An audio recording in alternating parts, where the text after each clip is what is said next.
You know how some people have jobs that are weirdly fascinating but also kind of disturbing if you think about them too much? Well, that's me. I work for Swipe, one of the biggest dating apps in the US. My job? Reviewing profile pictures that users report. All day, every day, I scroll through flagged images. Some are harmless. Bad lighting, blurry selfies, weird angles. Then there's the usual rule-breaking stuff. Offensive memes, political rants, suspected catfish accounts, and of course the unhinged dudes who think sending explicit pics is some kind of mating ritual. Yeah, I see way too many of those. After a while, you get numb to it. You learn to detach, to just click, delete, move on. But sometimes you see something that makes your stomach drop. Like today, I was halfway through my morning review queue, sipping on my second cup of coffee, when I clicked on a flagged profile and felt my entire body tense up. It was a picture of a man kneeling next to what looked like a woman, her hair covering most of her face, her body limp. The guy was smiling. Not just smiling, grinning, like he was proud of himself. The caption? She shouldn't have lied to me. I stared at the screen, my fingers frozen over the keyboard. This wasn't just some edgy joke. This felt wrong. I clicked on his profile. Username, Lone Wolf 87. Only 2 pictures. The first one was him, standing in front of a sleek black car, arms crossed like some wannabe influencer. The second one, the one that got reported, was the one that made my stomach churn. I scrolled down to his bio. It wasn't long, just one line. Some women don't know when to stop. A chill ran down my spine. I checked the report history. 3 different women had flagged him in the last 48 hours. And here's the thing. All their profiles were now deleted. That didn't happen often. Usually when someone reports a profile, it's because they're still active. But these women, they were gone. I felt a deep, sinking dread settle in my chest. I was staring at something bad, really bad, and I had no idea what to do next. I knew the protocol. When we get a report like this, we review the image, flag it if necessary, and ban the user if it violates our terms. If it's something serious, we escalate it to a supervisor. But this felt beyond serious. I took a deep breath and opened our internal metadata tracker, a tool that lets us see when and where a photo was uploaded. Normally, it's just a bunch of boring data. But when I clicked on Lone Wolf 87's flagged image, my stomach twisted. The GPS coordinates were still intact. I copied them and dropped them into Google Maps. The location? A rundown motel just outside Phoenix, Arizona. I zoomed in on the street view. The place looked like something straight out of a horror movie. Faded neon lights, cracked pavement, a nearly empty parking lot. I swallowed hard. If this guy had taken that picture at the motel, then I didn't want to finish that thought. I knew I should just flag the account and move on, but my gut told me something was seriously wrong. So instead, I took out my phone, snapped a picture of my screen, and sent it to my friend Maddie. Maddie wasn't just any friend. She was a cybersecurity analyst, the kind of person who could dig up dirt on anyone, anywhere. If anyone could tell me who this guy really was, it was her. Less than 10 minutes later, Maddie called me. "This guy's bad news," she said, her voice tight. "That motel? It was a crime scene 2 nights ago." I felt my blood run cold. "A crime scene?" I echoed. "Yeah." I pulled up police reports. A woman went missing from that exact motel. The cops found her stuff in the room, but no sign of her. Just a lot of blood. I gripped my phone tighter. 3 women reported this guy. Now they were gone. And his latest photo? Taken in a motel where a woman had disappeared. "I'm sending you a link," Maddie continued. Local news barely covered it, but someone on Reddit posted about hearing screams from one of the rooms that night. I clicked the link she sent. The post was chilling. I was staying at the Sunrise Motel when I heard a woman screaming around 2 a.m. It lasted maybe 10 minutes, then just silence. When I looked outside, I saw a guy leaving in a black car. Didn't get a plate number, but he was wearing a hoodie and had a beard. My breath caught in my throat. The first picture on Lone Wolf 87's profile, the one where he's standing in front of the black car, he was wearing a hoodie. My hands shook as I stared at the screen. This wasn't just some creep trying to be edgy online. This was real. I sat there staring at my screen, heart pounding so hard I could feel it in my throat. This guy wasn't just some internet troll. He was real, and he was dangerous. I knew I had to do something. Now. I grabbed my phone and called the Phoenix Police Department. I didn't care if my boss fired me for breaking protocol. I wasn't going to sit back and pretend this wasn't happening. The dispatcher asked for details, and I gave them everything. The reports from the missing women, the flagged image, the metadata, the Reddit post. The woman on the other end grew quiet before telling me to hold. A moment later, a detective got on the line. "You said the account name was Lone Wolf 87, he asked. "Yes." A long silence. Then, in a tone that made my skin crawl, he said, "We've been looking for him." My stomach dropped. The detective wouldn't give me details, but he confirmed that the motel case was part of an active investigation. And that wasn't all. There were multiple missing women connected to similar locations. He asked if I could send him everything I had, which I did, hoping I had given them a lead before it was too late. I hung up, my body shaking. And then, a new notification popped up on my screen. New match. Still watching you. My breath caught. I clicked on the profile. No picture, no bio, just a single message waiting for me. "You can report me, Olivia, but I'll always come back." I felt a cold, creeping horror settle into my bones, because I had never used my real name on Swipe. I never used my real name.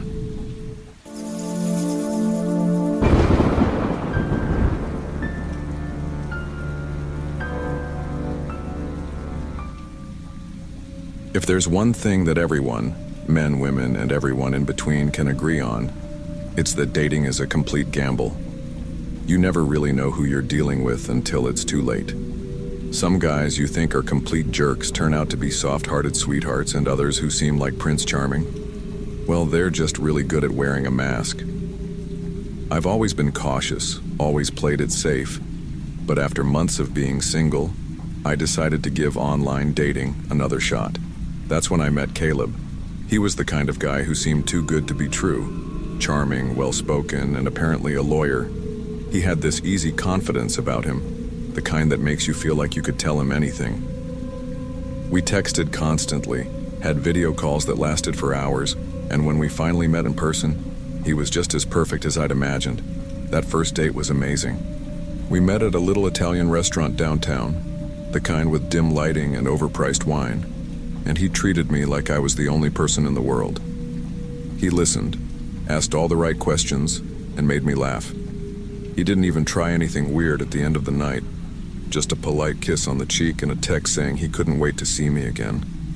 I should have trusted my gut when something about him didn't sit right, but I ignored it, and I almost paid the price for it. Things moved fast after that first date. Caleb was attentive, always checking in, sending good morning texts, and dropping little compliments throughout the day. At first, I thought it was sweet. Who doesn't want to feel adored? But then, it started to feel a little too much. One afternoon, I was sitting at my desk at work when I got a text from him. "Hope your meeting went well." I hadn't told him I had a meeting. In fact, I hadn't even told him what time I worked. I asked him how he knew, and he just brushed it off, saying he just had a feeling.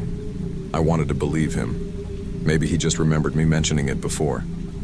But deep down, something about it felt off. A few days later, I saw a car parked outside my apartment building. It looked familiar. Same dark blue sedan Caleb drove. But I told myself it could be anyone.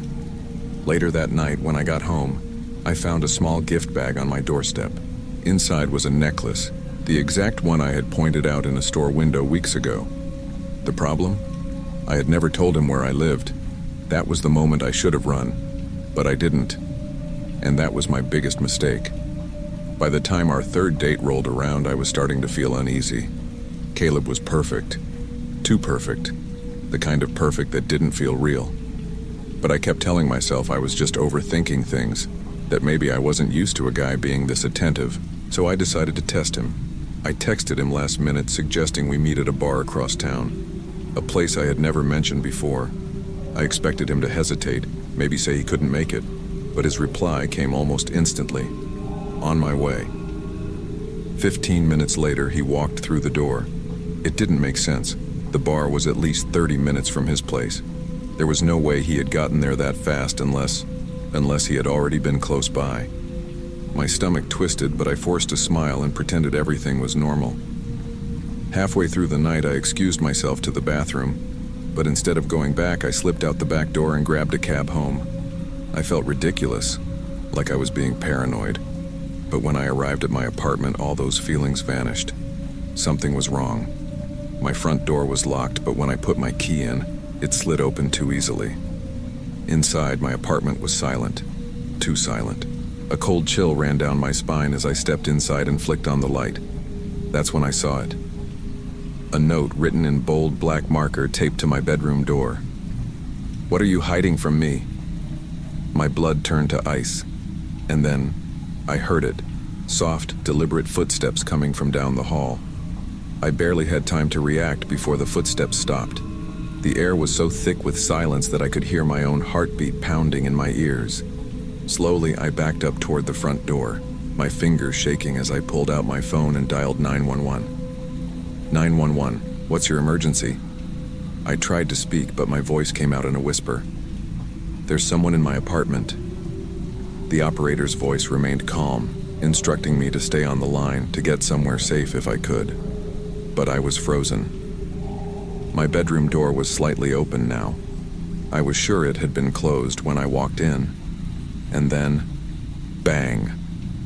Something slammed inside the room. I let out a strangled gasp, gripping my phone so tightly that my knuckles turned white. The operator was still speaking, telling me officers were on their way. But it didn't matter, because at that moment, I saw something that nearly made my knees give out. The closet door inside my bedroom was cracked open, and just beyond the darkness, barely visible, I saw the outline of a man. My breath hitched in my throat as I stumbled backward. That was when the figure moved. I didn't wait. I turned and bolted out of the apartment, sprinting down the hallway, ignoring the sound of something crashing behind me. By the time I reached the front entrance of my building, I could hear sirens in the distance. The police arrived within minutes. They stormed into my apartment, guns drawn. But when they came back out, it was empty. No sign of forced entry. No sign of Caleb, except for the note, and the fact that my bedroom closet had been left open. The police checked my apartment thoroughly, but Caleb was nowhere to be found. No sign of forced entry, no security footage of him entering the building. If not for the note, they might not have believed me at all. But I knew the truth. He had been there. The officers advised me to stay somewhere else for the night, so I crashed at my best friend's apartment. I barely slept. Every sound, every shadow, made my heart race. The next morning, I filed a restraining order. I blocked Caleb on everything, deleted the dating app, and even considered moving. But before I could make any big decisions, I got a call from the police. They had found him.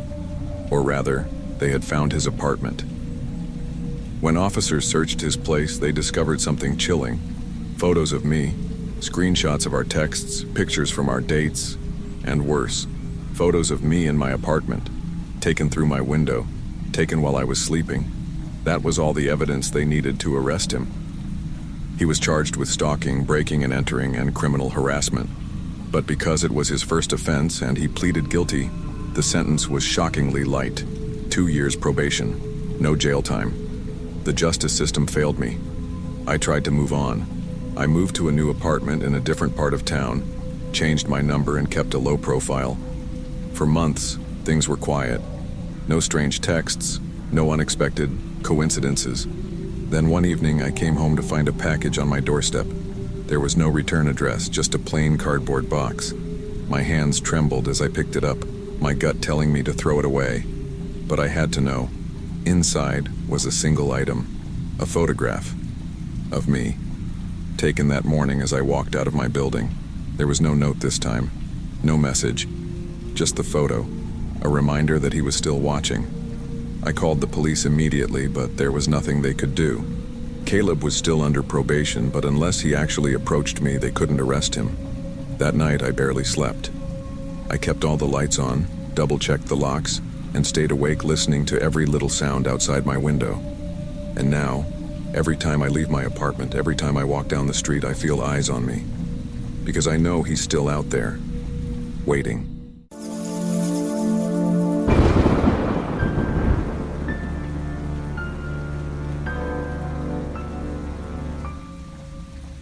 On the night of November 3rd, 2018, my kids and I were gathered in the living room of our home in Canton, Texas. It was one of those quiet autumn nights when the cold had just started to settle in, and the only sound filling the house was the low hum of the television. My name is Josh Carter, and for the past 3 years I had been raising my 3 children alone after my wife, Rachel, died in a car accident. My kids, Lily, 16, Evan, 13, and Noah, 8, were my world. I worked long hours as a paramedic, but I always made time for them. We weren't rich, but we had everything we needed. A home, food on the table, and each other. I had done my best to be both a father and mother to them, but lately, Lily had been acting different. That night she seemed nervous. She kept glancing at her phone, a small smile creeping onto her lips every few minutes. Finally, she cleared her throat and spoke. "Dad, I need to tell you something." I muted the TV and turned my attention to her. "What is it, sweetheart?" She hesitated for a moment before blurting out, "I met someone. His name is Derek." A weight settled in my chest. "Met someone? Where?" "Online." "Well, on an app, but we've been talking for weeks. He's really nice, Dad, and I want you to meet him." I had heard all the horror stories about teenagers meeting people online, but I kept my expression neutral. Lily was growing up and I didn't want to push her away by overreacting. "All right," I said carefully. "Bring him over for dinner tomorrow. I'd like to meet him." The next evening, Derek Marshall stepped into my house for the first time. He was tall, dark-haired, and well-mannered, but something about him immediately felt off. Maybe it was the way he smiled too much, or how he seemed overly confident, like he knew he had already won Lily over. His handshake was firm, but his eyes, dark and unreadable, felt like they were searching for something in me. Dinner went by in an awkward blur. Derek was polite, but when I asked him about his family, he gave vague answers. "They're not really in the picture," he said flatly before changing the subject. After he left, I turned to Lily. "Are you sure about him?" She rolled her eyes. "Dad, come on. Not everyone has to be an open book." Maybe she was right. But something deep inside me told me that this boy was trouble. A week passed and Derek started spending more and more time with Lily.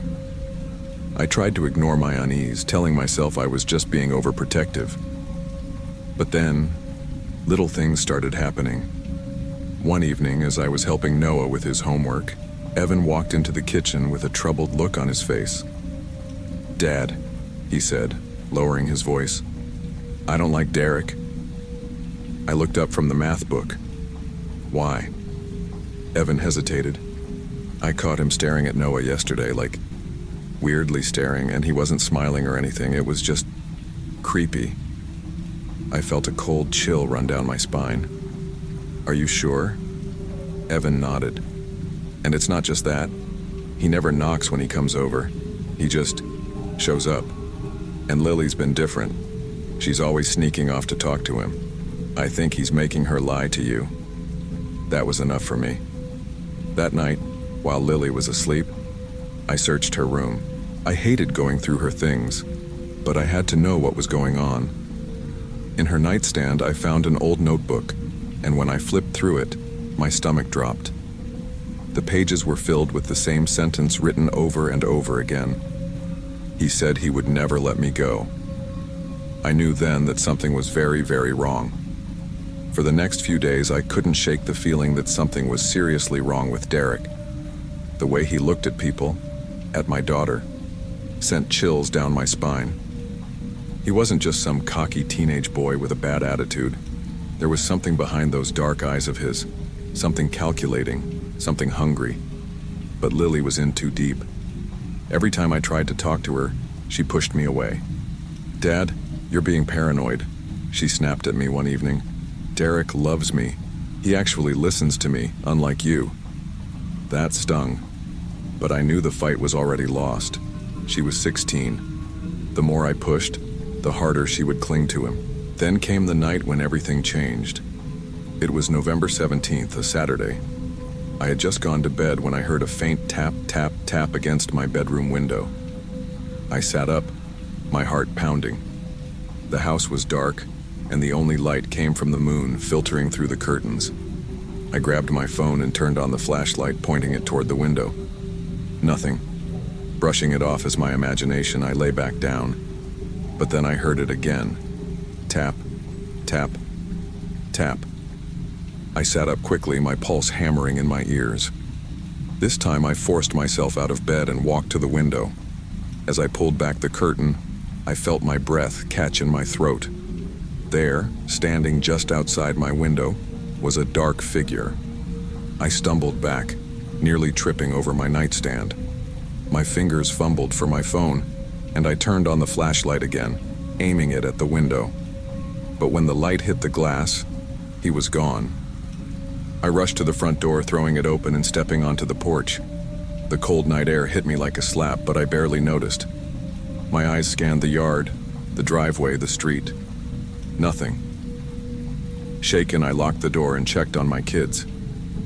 Noah was asleep, curled up with his stuffed dinosaur. Evan was snoring lightly. But when I got to Lily's room, my stomach twisted into a knot. Her bed was empty. I rushed to my phone and dialed her number. It rang and rang before going to voicemail. My hands were shaking as I grabbed my coat and keys. I didn't know where she was, but I had a gut feeling. I knew exactly who she was with, and I knew she was in danger. I didn't even stop to think. I jumped into my truck and peeled out of the driveway, my tires screeching against the pavement. I had no idea where Derek lived, but I knew that Lily had mentioned once that he stayed with some friends out by the old lumber yard on the edge of town. The place had been abandoned for years. It was the kind of spot kids used to party in secret, but lately there had been rumors about people disappearing near there. I gripped the steering wheel tighter. If anything happened to Lily. After a 10-minute drive through the back roads, I spotted a faint glow in the distance, a bonfire. I slowed the truck and pulled over, killing the engine. The lumber yard was barely visible under the dim moonlight, but I could see the flickering glow of the fire casting long shadows against the rusted machinery. And then I saw them. Derek and Lily, standing near the flames. At first, relief flooded my chest. She was okay. But then I noticed something that made my blood run cold. She was crying, and Derek was gripping her wrist so tightly that her knuckles were turning white. My first instinct was to rush in, but I forced myself to stay hidden behind the truck. I needed to see what was happening. Then I heard another voice. A second boy stepped into view. He was taller than Derek, with greasy blonde hair and a smirk that made my stomach churn. "You sure about this?" the blonde one asked. Derek nodded. "She doesn't have a choice." Lily sniffled. "Please, Derek. This is crazy. I don't want to do this." The blonde guy chuckled. "Yeah, well, it's not up to you, sweetheart." I didn't think. I acted. I stormed toward them, my voice booming through the night. "Lily, get over here now." Derek's head snapped toward me. For a second, I saw something flicker in his eyes. Surprise? Annoyance? Then, without hesitation, he pulled something from his pocket. A knife. A long, jagged blade that gleamed in the firelight. I stopped dead in my tracks. My pulse pounded in my ears as Derek smirked. "You shouldn't have come, old man." Lily screamed as Derek lunged at me. I barely dodged in time, stumbling backward. My hand flew to my phone in my pocket, and I quickly hit 911. The operator's voice crackled through the speaker. 911, what's your emergency?" Derek was still coming at me. I could see the wild look in his eyes, the kind of look that told me he wasn't going to stop. "I need police. Now. My daughter is being held against her will, and I..." Suddenly, a loud crack echoed through the night. Evan, My 13-year-old son had followed me, and he was holding a baseball bat. Derek staggered back, groaning in pain. The blonde guy swore and took off running into the darkness. Lily collapsed to the ground, sobbing. I grabbed her by the shoulders. "Are you okay? Did he hurt you?" She shook her head frantically. "Dad, I don't understand," he said. He said I belonged to him, that he wasn't going to let me leave. Ever. The police arrived minutes later, their sirens shattering the night. But when they searched the area, Derek was gone. And that was the moment I realized something horrifying. Derek Marshall didn't just want my daughter. He wanted her forever. For days after that night, Lily barely spoke. She stayed locked in her room, refusing to eat or sleep. She looked hollow, like something had been drained out of her. I tried everything, talking to her, comforting her, but nothing worked. Derek had done something to her. The police had been no help. They searched the lumber yard and even put out a warrant for Derek's arrest, but it was like he had vanished. No family, no official records. Even his name didn't seem real. Then on November 23rd, just before midnight, he came back. I had fallen asleep on the couch when a loud crash jolted me awake. Then I heard it, Lily screaming. I jumped to my feet and sprinted down the hall. Her bedroom door was wide open, and standing in the middle of the room was Derek. His clothes were soaked from the rain outside, his dark hair plastered to his forehead. But it was his eyes that made my blood turn to ice. They were empty. No emotion. No humanity. He was holding a knife. "I told you," he whispered. "She's mine." Before I could react, he lunged at me. I barely dodged in time, feeling the blade graze my arm. Pain seared through me, but I didn't stop. I grabbed the nearest thing, a lamp, and smashed it against his head. Derek stumbled, but he didn't fall. He just laughed. That laugh, it wasn't normal. It was wrong, like something inhuman. Behind him, Lily was frozen in terror. "Dad," she whimpered. "He won't stop." I grabbed her arm and pulled her toward the hallway. But Derek wasn't done. He charged again, and this time I wasn't fast enough. He tackled me to the ground, knocking the wind out of me. The knife was inches from my throat. I could see it in his face. He was going to kill me. Then out of nowhere, a gunshot rang out. Derek collapsed onto the floor. Standing in the doorway was Evan. His hands were shaking, his face pale, but he was still holding my shotgun. Derek lay motionless on the floor. For a long moment, no one moved.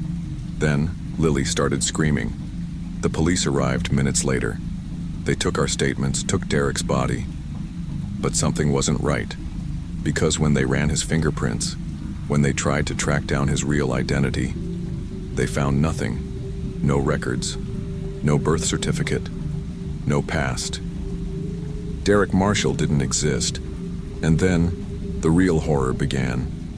A week after the attack, Lily started getting messages, texts, emails, even handwritten letters left on our doorstep, all from Derek. "I'm still here. You can't get rid of me.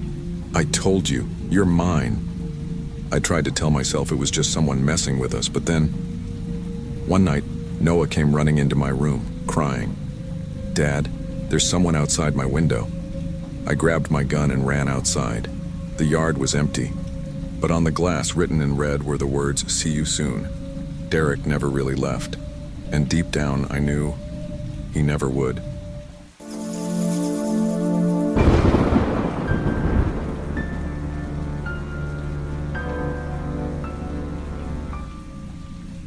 I came across your channel recently, and I have to say, I think it's incredible how you give people a space to share their experiences with a wide audience. There's something truly cathartic about getting to unload our stories, especially the ones that haunt us. They say a problem shared is a problem halved, and I genuinely believe that. But my story isn't like the others I've heard on your channel. I didn't suffer because something happened to me.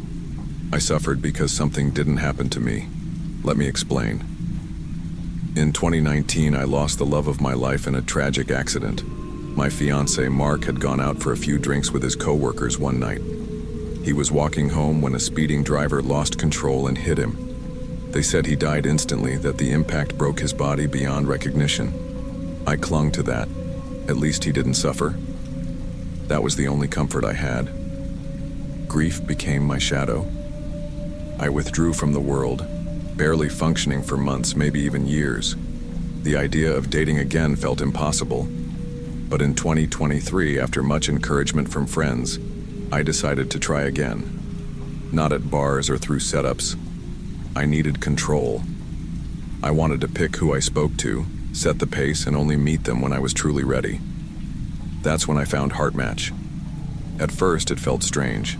Swiping through faces, reading bios, exchanging shallow messages. But then, I matched with Daniel.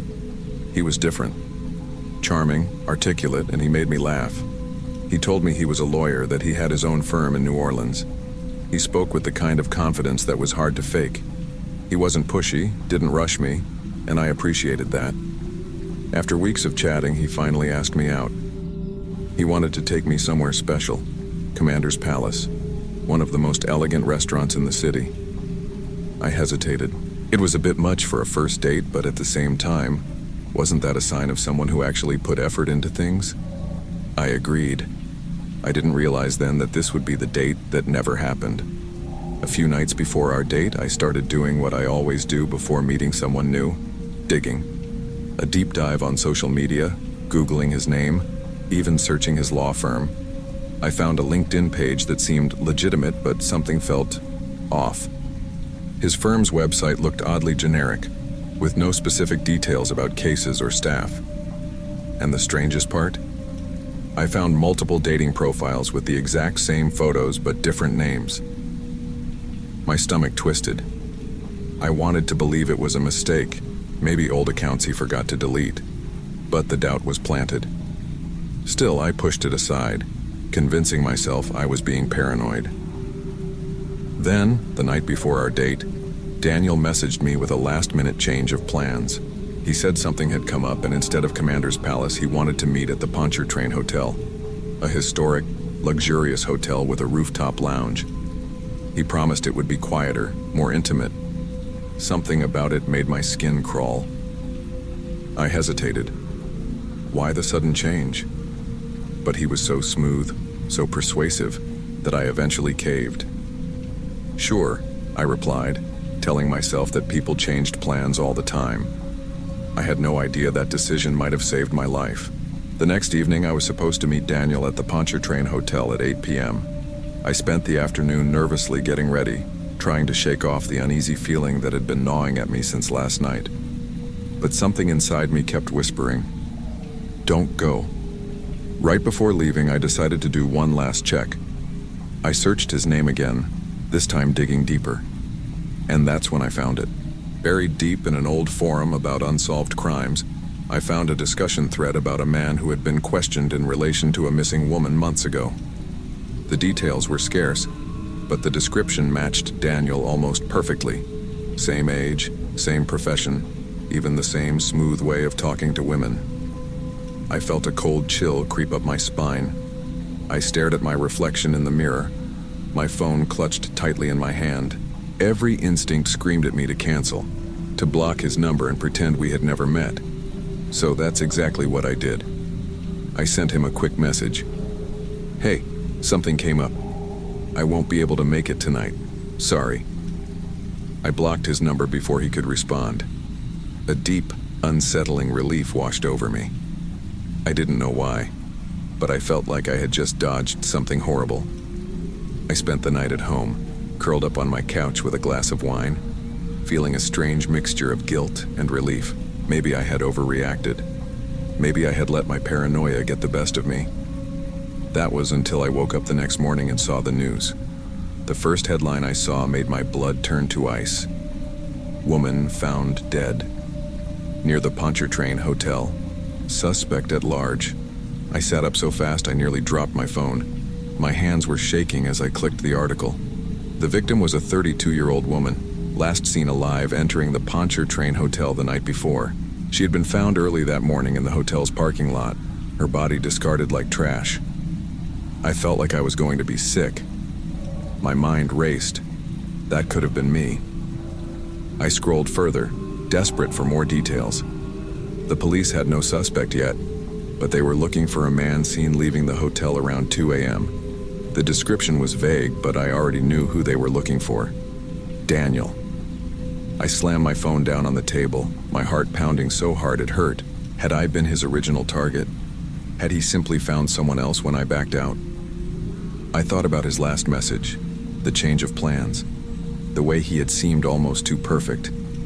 And then I thought about how close I had come to being the one in that parking lot instead of her. I tried to breathe, but the realization was suffocating. I had escaped death. But someone else hadn't been so lucky. For days I couldn't sleep. Every time I closed my eyes, I pictured her, the woman who had taken my place. I didn't know her name, but I felt a sickening guilt weighing on me. If I had reported him earlier, if I had trusted my gut sooner, maybe she would still be alive. The news eventually released more details. Her name was Rachel Porter, a teacher from Baton Rouge. She had matched with Daniel on Heart Match the same week I had. The police confirmed that she had been lured there under the same pretense as me, a last-minute change of plans, a private meeting at the hotel. They were now calling Daniel a person of interest, but he had vanished. The police urged anyone who had spoken to him to come forward. I knew I had to. I went to the police and told them everything. Our conversations, his multiple profiles, the feeling of unease I couldn't shake. They listened, but they had nothing solid to charge him with. He had covered his tracks too well. And then, just as suddenly as he had entered my life, Daniel disappeared. No arrests, no further sightings. It was as if he had never existed. For months, I jumped at every shadow. I changed my number, deleted my dating profiles, even moved to a new apartment. But no matter where I went, I couldn't shake the feeling that he was still watching me. Then one night, I received a message from an unknown number. Still thinking about our date? My blood ran cold. I blocked the number immediately. But the damage was done. He was still out there, and I knew deep down I'd never feel truly safe again.